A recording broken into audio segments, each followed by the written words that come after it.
Today's focus is going to be on density. Density is the relationship between the mass of an object and its value.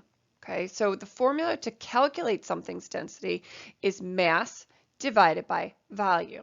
Okay, so in reality, you can choose any mass unit and you can choose any volume and divide it, and that would be your density in those units. The most common ones that we will use, though, is grams for your mass, and we will use for volume either cubic centimeters, which is centimeters times centimeters times centimeters, or milliliters.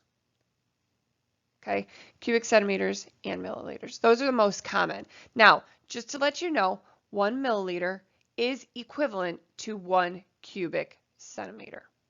Okay, so if I said it was 12 milliliters, I am literally saying the same thing as 12 cubic centimeters. They are identical. Okay, and that's just milliliters, cubic centimeters. Okay. All right, let's try to do a density problem. Now, I told you that density equals mass divided by volume. I want you to remember two other things also. And I know you guys absolutely love density. And the reason why I know you love density, love it, okay, is because if you divide it, we have your heart for love. We have mass divided by volume. So you see that M divided by V? So that's one way you can remember the formula for density. The other way that I want you to actually know is an easy way to rearrange this equation, density equals mass divided by volume. So if you're really bad at rearranging basic algebra problems, this is another way you could do it. You can think of a triangle, okay? Now you're gonna have to know where things go in the triangle. This is D, this is M, and this is V, okay? I've got my mass divided by my volume, so I know that that's right.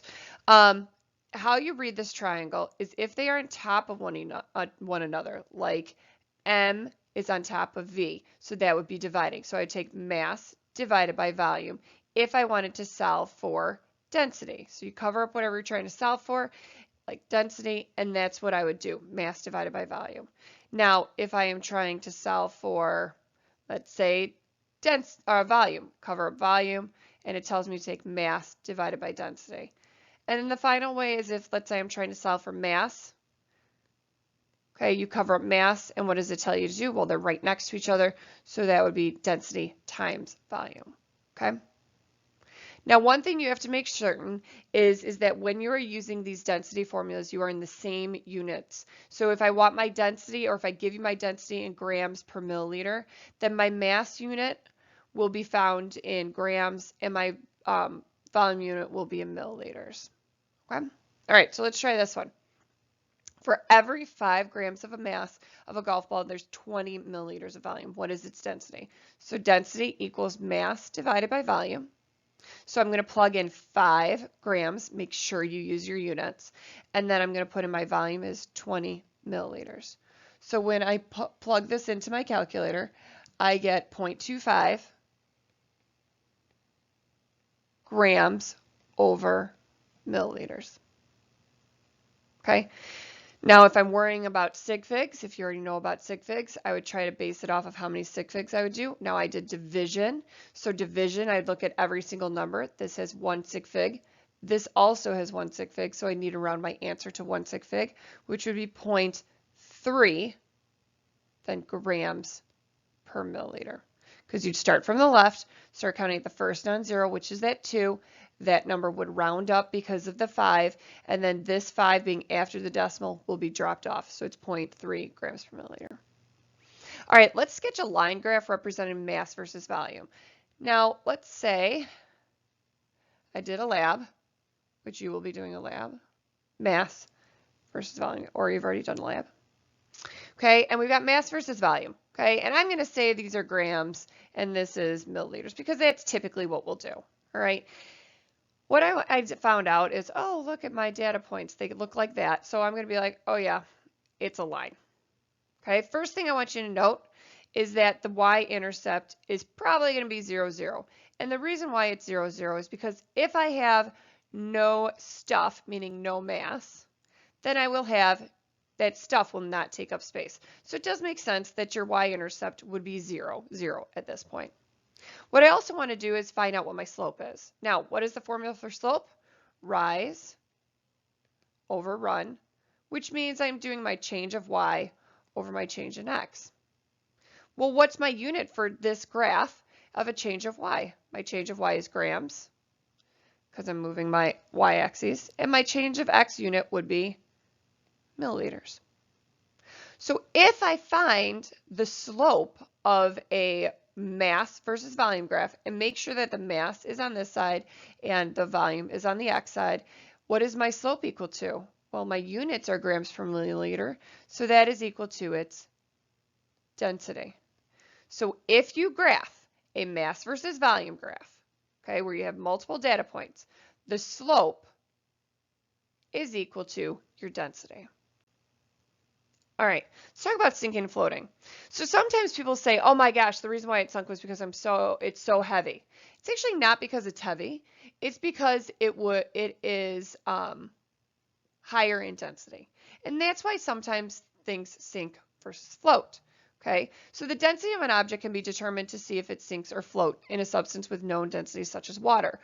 What that means is that it's a comparison. It's not going to tell you straight out what its density is, but you can tell the range of the density. So for example, you do need to know that densities of water is 1 gram for every 1 milliliter, which is equal to 1 gram per cubic centimeter. Okay, so it's 1 gram per milliliter or 1 gram per cubic centimeter. So if an object floated in that water, the density is less than 1. If it floats, that means it's less dense, so it will be on the top. Okay, why do I know it's less? Because I know that the density of water is 1, and so therefore if it rises to the top, its density is less. Now if it sinks in the water, what I can tell you is that the density is greater than 1. So if it sinks, you have a greater density. If it floats, it is a higher density. Now I can't tell you anything else about these densities with just putting in water. I can't tell you exactly what it is. It might be 1.5, it might be 12 grams per milliliter. You never know if it sinks, right? But you could tell me that it is less than 1 or greater than 1. All right, so let's draw a particle picture with objects that would sink and float with an object, and one with that sink and one that would float. Okay, we're going to draw our water.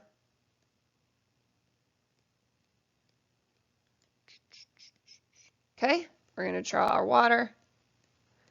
Now I'm going to assume the object is not the same as water. So what I'm going to do is I'm going to change my particle coloring because I know I want to represent that it's a different particle. I'm also going to pretend that I know, well, might as well. Maybe we'll do something different. Okay, so draw a particle picture with an object that sinks and one object that floats. So first I'm going to draw this one. Okay, what I can tell you about this guy, right there, that you wouldn't box out, is first I know that it's a solid. And the other thing that I can tell you is its density is greater than 1 gram per milliliter. Why? Because it's sinking water. Okay, now what I'm going to do is I'm going to draw your other one.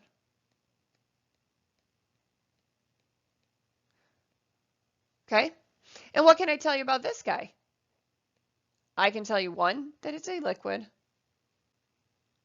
and 2, that its density is less than 1 gram per milliliter. Just by knowing that the blue particles were water and that 1 sank and 1 float. All right, final thing is talking about water displacement. So water displacement is when an object is submerged in water, it will displace the water and push some of the water away. Okay, and then that water that's pushed away is equal to the water of the volume of the object. Think of it when you take a bath. So you have your bath level, right? And you jump into the bath. Well, hopefully you're not jumping into a bathtub, but you get into the bath, and what happens to that water? It rises. The amount that it rises is the amount that your body is taking up. That is the way that we can find the shape or the volume of an irregularly shaped object, such as a human being, or in this example, a dinosaur.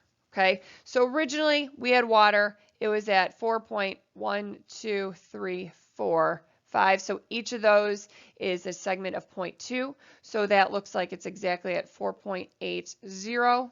I can go to 1 decimal place more. And then I see that it goes, that's its starting volume, and then it goes all the way up to 5.60.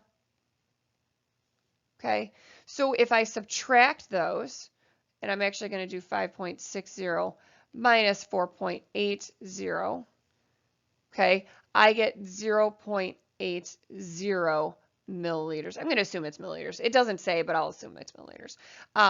You technically shouldn't. But I'm going to say that it's 0.8 milliliters. So I know that this dinosaur's shape is 0.8 milliliters. It takes up 0.8 milliliters of volume.